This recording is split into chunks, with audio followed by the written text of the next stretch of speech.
Okay, next up we have Kurz, who's come all the way from the US here, who is part of ViacomCBS, and he's going to talk about what watching TV really means in living rooms around the world. Let's give him a huge welcome as he comes on stage to present. Christian. Thank you very much. You got your ticket now. Thank you. Good morning. You can hear me? Yes, microphone is on. Perfect. Hello, everyone. That's me, my face, beautiful.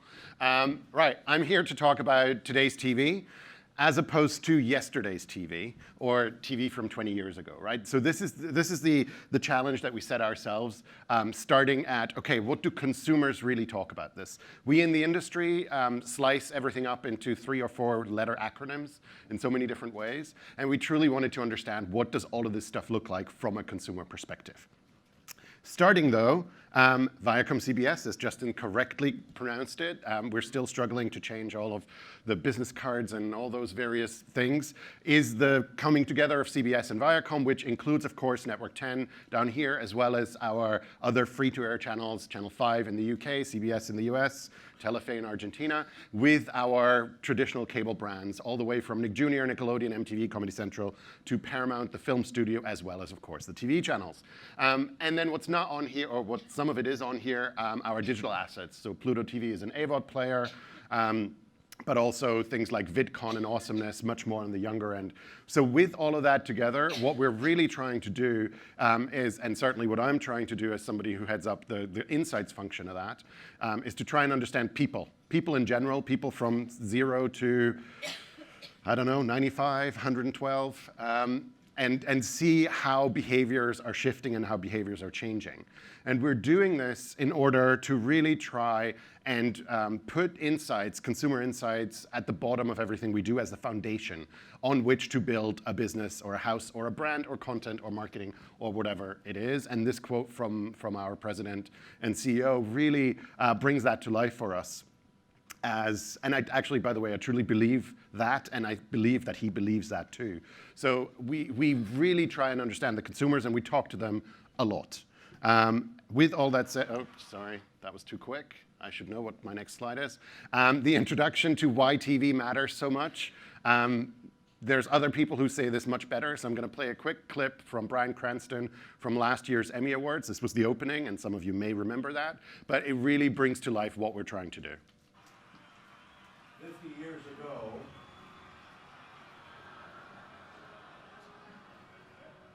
Neil Armstrong walked on the moon. And through the power of television, 600 million people and 53 million households walked with him. Not a bad rating. I was 13 years old, and sitting in front of the television on that day, it opened up a universe of possibilities. I could be anyone. I could go anywhere, even Albuquerque.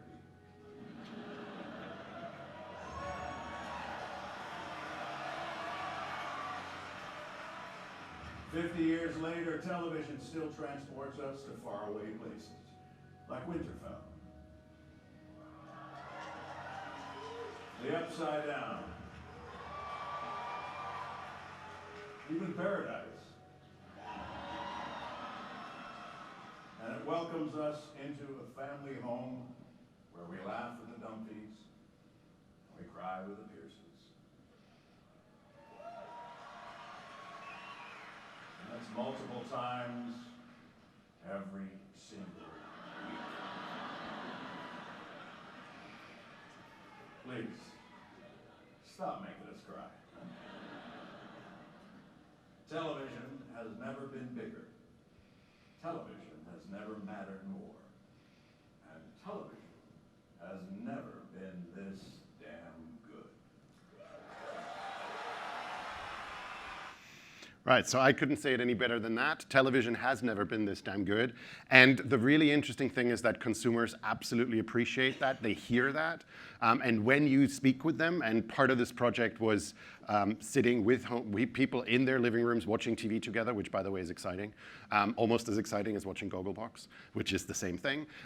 But you can see the energy, you can see the excitement light up in their eyes when that show comes on that they're really passionate about. And that truly is coming through as how consumers are thinking about and talking about TV today. So for this particular piece of research, we spoke to 10,000 people, including just over 1,000 Australians. And we, obviously, I just mentioned that, spent some time in people's homes. And for some select ones, we actually rigged their homes with GoPro cameras to see what it looks like when they are watching TV, with permission and all that type of stuff. We're not Big Brother. So you'll see throughout this some video clips that bring that to life as well. And towards the end, I'll play a pretty long video that looks at all of this stuff too. And it's the combination of all of those things. So with that said, people love TV. I'm sure you all like to hear this. But they say that. They say that out loud. They absolutely love TV.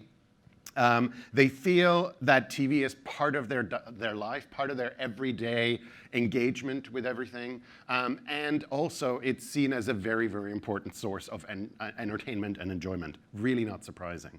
TV absolutely has universal appeal. So in today's world, that is not the greatest, let's put it that way, and we've heard some of that stuff already. What TV really does is it allows people to, well, it brings people together in various different ways, and it is the opposite of this whole effect of separation that we're seeing in various different ways. And TV is for everyone, right? We see this across the countries, across age groups, across everything. TV is for everyone, but what TV is slightly different and is, of course, evolving, hence today's TV. TV is better and bigger than ever before, and consumers are talking about that, and they absolutely believe this, right? So there's one of the quotes as well that really brings to life as well how you have access to many different ways of consuming content. We think of ourselves as storytellers. We're trying to create content and then figure out how to best get that story onto the consumer, and that's what they're playing back at us. All of this is happening in a world where people have access to a lot more devices and a lot more screens, and I don't need you to look at these numbers. It's just telling you there's a lot of it. But despite all of that, and again, we've just heard this as well, content absolutely remains king. And so much so that when we ask consumers how they define TV, it has nothing to do with the screen. It has nothing to do with the wire or with the transmission methodology or with the service. It's the shows and movies I like to watch. That's how people think of TV, and that's what we're talking about. So it doesn't matter how they're getting it onto whatever screen it is. It's about the content. And they're appreciative of it. They know there's more than ever before. We're living in the golden or platinum age of television. People are talking about there's too much TV for me to actually watch and catch up with. And all of that really brings this whole world together. I've kind of said this already. The device is relatively irrelevant in here, and there is too much choice to a degree, and that can become overwhelming. So as a response to that, what consumers are looking for is a little bit of ease and simplicity and seamlessness. So how can we as an industry try and make that happen for them? People are looking to reduce their stress in this stressful world, and TV as a concept is something that's really, really helping that.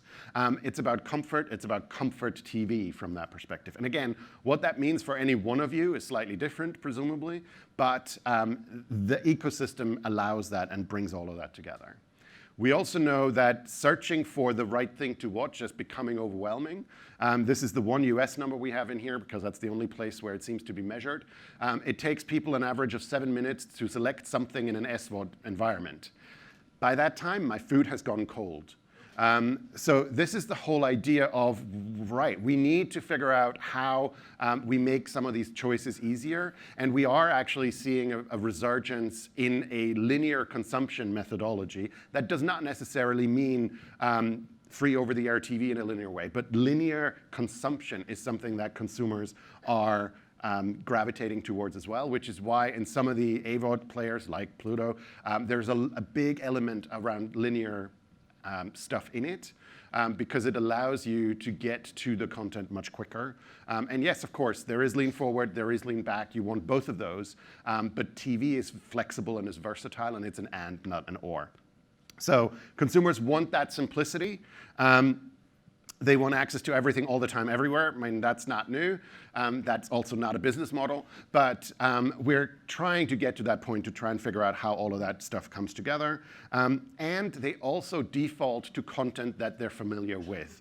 And this is one of the quotes that has come out a lot of times in very different ways, is when it takes me too long to find something, then I just go to something that I know I like. And there is a reason why on a large number of SVOD subscription services, the vast amount of content that is being consumed is not new stuff.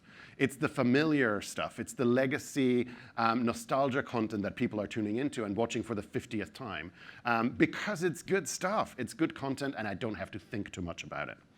So with all that said, linear TV absolutely delivers on simplicity. There is nothing simpler than pressing one button on a remote control and something starts happening. Everything else is a little bit more complex. But as I said already, the consumer does want the and they want both, but they want to be able to choose when they want to do which. So while TV has changed, of course, what hasn't changed really is the three fundamental elements that TV has been and continues to deliver on. Number one, it indulges me. This is a little bit of me time. It provides an opportunity for me to be myself, to relax, to indulge, to get into a world that I'm excited about and that I want to do in. So that's point one. Second one is about bringing people together, and that works both inside the home and outside the home. So the easiness of sitting around the digital fireplace that the TV set still happens to be, I mean, all the furniture in every living room still points at the TV screen, or the biggest screen, whatever that might be. And by the way, screens are getting bigger as well, and there's a reason for that too. But it's an easy way of spending time together. And in a lot of the kids and family research that we're doing, we're seeing that spending time with family and friends is becoming more and more important for everybody. So it's an easy way of doing that. So in the home, TV is incredibly powerful. Outside the home, one of our respondents from Germany was talking about this. Well, on Monday, when you go to the office, you've got to talk to people about something. And that something happens to be very often TV because it gives you social currency. You can assume that reasonably somebody else in there will know what you're talking about. That is not going to be the case if you're talking about episode 29 of season 37 of some SVOD show that somebody else is watching at a totally different pace. And that's really one of the other things that brings people together. And then the third thing is about opening minds. And this is really allowing people access to wider parts of the world, allowing people to get inspiration, to learn things. And again, there's one of the people who was talking about, well, you're sitting on your sofa, you feel like you're not doing anything, but actually you're learning something, you're thinking about it. It's the keyhole to the world. All that said, I'm going to play our quick video that brings all of this together, and after that I'll talk a little bit more about the future. This video does have foreign languages in it, so there are subtitles. I don't know if you can see those from the back, but if not, the voiceover will hopefully get you there too. The way we consume television is constantly changing, and there's a dizzying amount of stats and figures on how we view TV. So we set out to cut through the static and uncover what TV means to viewers across the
today's fast-paced world, TV gives us a break from our busy lives, satisfying the need to enjoy a bit of self-indulgence. TV is an escape pod that lets us get some dedicated me time. I prefer to watch TV by myself because after I watch an episode, I like to look up on the internet about the shows, and then I'll go on and I'll watch another episode. But it's not just about the individual or the desire to switch off. TV is a social connector, bringing us together with the people we most want to spend time with. When we watch TV together, we cook, we catch up, we spend quality time with family and close friends. You've had a really stressful day and you get in and if you guys are in and the telly's on, you end up like having a chat, talking about what you're watching on TV. It's almost like a little bit therapeutic, you know, it takes your mind off of the busy day that you've had. Es gibt auch Mädelsabende, die wir machen, wo wir dann wirklich einfach Trash-TV-Formate, weil das aber einfach wirklich sowas ist, wo man gemütlich beisammen sitzen kann. Man kann was essen, was trinken, wir kochen dann. Wir können halt quatschen, ohne dass man groß was verpasst. When we're looking for a space to gather round, it's the living room with the big screen. The TV is the focal point in many homes, and watching is the #1 way people around the world bring the family together. If TV dissipates my life, I'll probably have less to talk about for one, my friends, with my wife, even with my kids. Hopefully I have a bit less together time. And we're not just connecting with people we know. The shows we watch expose us to different cultures and expand our worldviews. We're watching TV for escapism at its best, learning new things and seeing the world through fresh eyes. บางครั้งก็ทำให้เราเห็นโลกกว้างขึ้นอะไรแบบนี้แล้วเราก็ดูเป็นเกี่ยวกับสารคดีบ้างดูเกี่ยวกับบางทีเรายังไม่มีโอกาสได้ไปเที่ยวที่ไหนที่เราก็เก็บข้อมูลไว้ก่อนอะไรแบบนี้เป็นแรงบันดาลใจ It's sort of that thing where you're sitting and you're technically not doing anything, but you feel like you are really exploring the world or like going on a journey. Whether we're viewing as a social ritual, getting out of our heads for an hour, or expanding our minds, TV is how we relax and unwind in today's complex world. As TV continues to get bigger and better, one thing is clear. The benefits it brings to our lives aren't changing. In fact, TV has never mattered more. And as you see up there, and I should have mentioned this earlier, we did this in partnership with the Global TV Group, which is an organization that combines all of the Think TVs of this world together. So Think TV Australia is part of that as well, in order to really tell the narrative, the story of TV and what TV really means to consumers. Right, so summarizing today's TV before I look very quickly at tomorrow's TV. TV is loved. You know this. You just need to talk to people out there. It's bigger than ever, and people are acknowledging that, but that also makes it much more complex, and people are looking for ease, seamlessness, and some sort of simplification. It's going to be a couple of years where it's going to get a lot more complex still, but eventually there's going to be aggregation, and we'll start delivering on that. And it indulges people, it brings them together, and of course, it also teaches them something. So pivoting slightly to what it's going to look like in the future, as our Nadine, I think her name is, from Germany, is talking about here, in the future, TV is still going to be just as important to her, possibly more. And that's the sentiment that we're hearing around the world and that we're hearing in different ways. Consumption changes, the content changes, but the importance of it does not. So tomorrow's TV, it's going to be even more important. But again, remember, I'm talking about the big tent of television, right? Everything that you could possibly imagine in there, that is the shows and movies I like to watch, that is considered TV.